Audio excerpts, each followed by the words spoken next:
Napenda sana kitu kimoja ngine ulifanya jana. Unasema Waswahili, chukua maua na mpe angali hai. Ulimwambia kwamba amevaa vizuri hapo, nadhifu sana yule binti. Na vile vile alizungumza sana kwa undani akizungumzia swala la kahawa, kufanya maduhuli na vile vile mahuruji kule export na import. Kwa pas itakuwa ni radhi kabisa ufuatilie. Kuna wengi walitaka kusikiliza kutoka kwake. Kuna arafa zimetumwa kupitia 2222 maswali mengi kwake na tunaamini kwamba yatajibiwa. All right, now every day right here at Kenya's Gold, we learn of the vast opportunities that are there in the space of agriculture, because as for McKenna, who was our guest yesterday, she is not a coffee farmer, but she's found a way of being in the coffee supply chain as a coffee agent. And just to put you up to speed with the figures that we have from the Nairobi Coffee Exchange, yesterday a bag of 50 kg coffee grade AA traded at $499 US, which is a drop from last week, which was at $600 US. You might wonder why there is a drop, but what really happens, one of the reasons is because sometimes after liquoring the coffee, the taste is below par. So you might find you have grade AA, but the taste is not as good, so the price goes down. And somebody else could have grade C, but the taste is better than grade AA, and they trade higher. And it all boils down to husbandry, taking care of your bushes while still in the farm. However, for now, moving to the agenda of the day, we promised you that we're going to have with us farmers, chicken farmers who have been in the game for several years now, and an expert who will be addressing some of the concerns that they do have. And to start on my very right, we do have Viola Bet. Thank you so very much for coming and making time to be with us. We also do have Anne Wairimu. Thank you so much for being here. On my immediate left, we do have our vet, our expert of the day, Francis. Asante sana kwa kukuja. And the very end, we do have Anne Wanjiku. Thank you so very much for being here with us. And how exciting it is to have women farmers taking up space in agriculture. I'm so happy. Hata kidogo tunapata nafasi kidogo. Ile ndo hilo anasema what a man can do. Yes, a woman is doing it better. Kuna swali da kuuliza nje ya kamera. Na nitajua kama mnaweza fanya kile ambacho tunafanya. All right, so just starting out with of course the conversation on chicken farming. I'll start with you, Viola. Pengine tuambie, you've been a chicken farmer for how long now, and also how many chicken do you have and which system are you using? Are you in the cage system or the deep litter system? Me, I've been in farming for 2 years. I have 2,500 birds, and I'm in deep litter. Deep litter system. Yes. All right, over to you, Anne. Yeah. Okay, I'm in deep litter. No, I'm sorry. I'm in battery cage, and I currently have 2,000 birds. All right. Yeah. Great. And very finally, Anne Wanjiku. I've been doing chicken for the last 3 years. I have 1,500 chicks, and I do cage. Cage. Yeah. Great. Okay. Na tuanze tuje sasa kwako daktari vile vile. Wewe wanakuja, watakusikiliza sana, utajibu maswali yao. Lakini kwako vile vile tangu ujitosha katika ulingo huu wa kutunza, umefanya kitu naitwa afya kwa mifugo. Sio, zungumza nasi. Unahisi vipi katika safari hii? Kweli kabisa kusema ni ya kwamba I've been trained as an animal health expert. Na lile jambo linifanya nifikirie mambo ya kuingilia kazi ya kuku ni kuona changamoto ambazo wakulima wanapitia.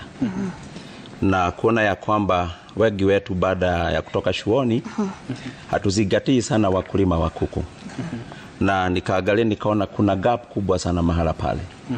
Na kwa hivyo nikajitoa ya kwamba niweze kutafuta utaalamu zaidi kuhusiana na ufugaji wa kuku, mambo ya kutibu kuku, mambo ya magonjwa, mambo ya chakula, na ili tukaweze kusaidia wakulima wetu katika nchi yetu na ili kilimo ya kuku ikaweze kukua.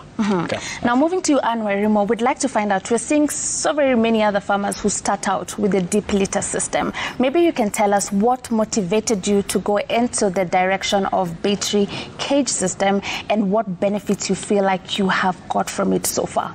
Thank you. Initially, when I started on deep litter. But the space that I have is so small. And I was thinking, because wakati nilianza, I saw there are returns in the chicken farming. That's why I did this.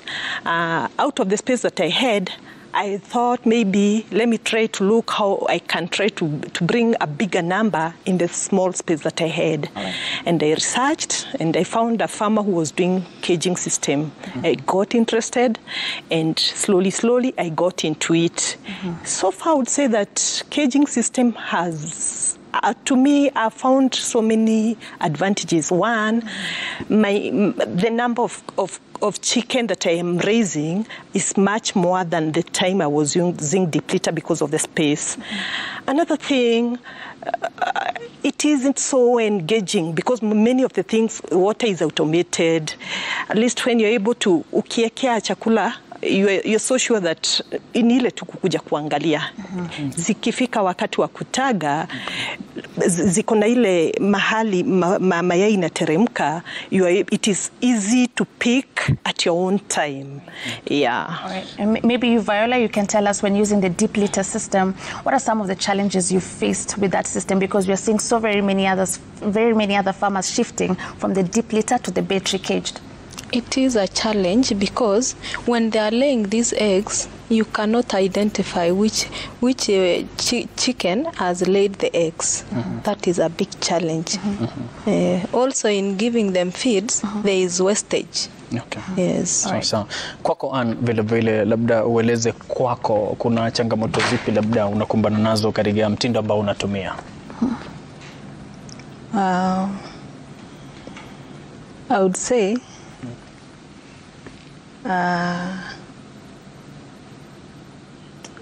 changamoto sizioni mingi sana. Ni more advantageous for the kutumia cages, yeah. Because like you're able to identify kuku zenye hazitagi. You're able to leave the eggs like for the whole day, even for the next day. You can pick them the next day. You don't waste a lot of feed. And you can do other stuffs. All right. Yeah. All right, now just to address the concern now, our expert, Dr. Francis, and that's why you're here. Yeah. We're hearing the challenge of the deep litter system that Viola is going through, where you're unable to identify which bird ametaga mayai, and then also there's the concern of food wastage, and we know how expensive feeds are right now. So for someone who cannot immediately transition to battery cage, what measures can they put in their space to make sure at least we're not wasting too much food? Okay, I think in this system, whereby somebody is not able to actually translate to the battery system, actually one of the things that we actually recommend is to ensure that when you are feeding the birds, you don't feed the birds alone. Because by the time you are feeding from one corner to the other, there's already a lot of spillage of feed, and also the birds, there is also tendency for them to die because they are actually crowding on the side that you have started. So we actually advocate at least 2 people to get into the flock unit. One to start from the farthest end, and the other one to start probably at the middle, going towards the door. So that you ensure the birds are not actually crowding together, and to ensure that you don't have a mortality of the birds. That is one. Number 2, when you are actually feeding the birds, you should know the number of birds that you have in that house. So after calculating the amount of feed they are actually consuming, let's say probably you are giving 150 grams, and you have like 1,000 birds. When you do the calculation, then know the number of feeders that you have to ensure that there is even feed distribution, so that every feeder you actually put it almost equal amount of feed by having something that you actually go and measuring as you feed them. That is 2. We also advise farmers that if you're not able to transit immediately to the cage system, you can actually do what we call semi-automation. Yeah, you do semi-automation of the feeding system, they are actually there in the market, whereby you'll be able to feed from the bins, and then the feed is actually taken through the chains to the feeding area. All right. And this one you will not be able to lose a lot of feed as you actually feed the birds. Great. Okay. Kwako Viola, labda wakati ulikuwa unaanza kutunza kuku wako, ile mbinu ulitumia, labda ulitumia mbinu, kuna brooding kwa mfano ukianza, je, ulianza vile ama kuna njia moja ambayo wewe mwenyewe ulianza? I use the brooding using electricity. Yes. All right, and when we move to the space of diseases, now you have your birds and they're growing. Please talk to us about if you faced any challenges with diseases. Now we do have an expert in studio who can help you know how to deal with the diseases moving forward, and I would love to start with you, Anne. Okay, while I was doing my brooding, I used charcoal. Now, some of the challenges I faced with charcoal, it is tedious kuhakisha hizo jiko. Another thing, tunaambiwa to minimize maneno ya carbon monoxide because of mortalities. So those are the things zenye zilinisumbua. With brooding pia, I had an issue with the brooder inakuwa ndogo. At times nakuta wamelala mahali pamoja. Okay, kujua the heat inside the brooder. It was in a way or another before I got it ilinisumbua. So at times nilikuwa napata deaths sababu maybe zime crowd some space. Yeah. Daktari, umesikiliza vizuri kutoka kwake, amekutana na changamoto ya maafa kwa kuku wake wakati anafanya ile tunaita brooding. Kukabiliana na hilo tunafanyaje? Jambo la kwanza ambalo ni la muhimu sana, wakati unapoanza brooding, ikiwa unatumia makaa, hakikisha ya kwamba ukiakisha jiko, unahakisha jiko ikiwa nje ya nyumba ya kuku, na ili diposa unahakikisha ya kwamba ile jiko imewaka vizuri kabla uweke ndani. Na ukishaweka ndani, huwa tunarecommend jiko zile mingi ambazo ziko kwa soko ni jiko moja kwa kuku 500. Na uhakikisha ya kwamba wakati umeweka ile jiko, you are doing what we call monitoring. You should have a thermometer to ensure the temperatures are not going above 35 degrees. Na pia kuku unapoangalia wakati wa brooding, utajua kama hawa kuku wanapata joto ya kutosha. Na jambo lile la kujua ya kwamba wanapata joto ya kutosha, hawa vifaranga wanakuwa wametapakaa kila mahali katika the brooding area. Lakini wakati utakuta vifaranga wamekaa kando kwa mahali pamoja, hii inakwambia ya kwamba katika ile nyumba kuna joto mingi. Jambo la tatu, ukiona kuku wote vifaranga wako waigia chini ya ile jiko, karibu na jiko wote, unajua ya kwamba zile temperatures zimeenda chini.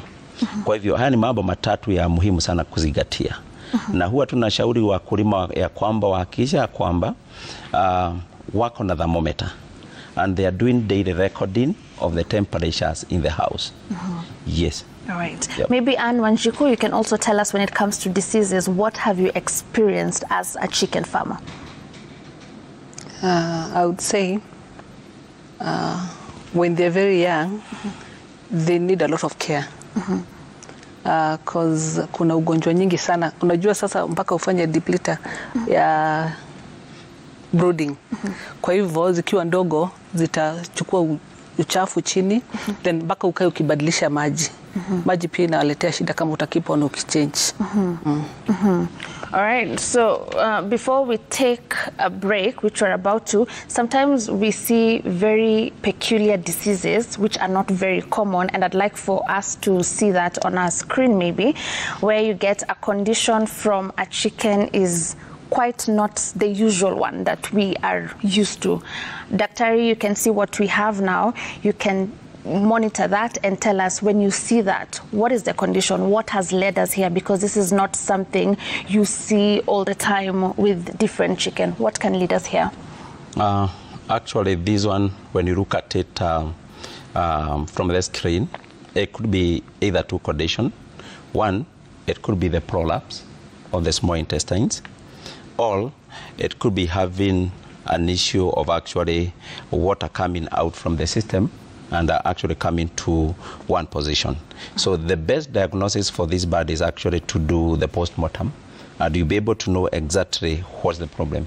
Because the other issue could be an injury that has actually caused that swelling. Yeah. Na asante sana. Unaendelea kutazama Kenya's Gold, kipindi ambacho kinakufafalia mengi kabisa kuhusiana na masuala ya kilimo biashara, na kusema ukweli hapa ni darasani. Nasikiliza kutoka kwa daktari. Kuna wakulima hapa ambao wanakumbana na changamoto wanapofuga kuku. Taratibu kwako vile vile ufuatilie, tuma maswali yako na bila wasiwasi tutaangazia hayo. Lakini sasa tuchukue mapumziko kidogo, tukirejea kungali kuna mengi. Usibonyeze kiboshi chako.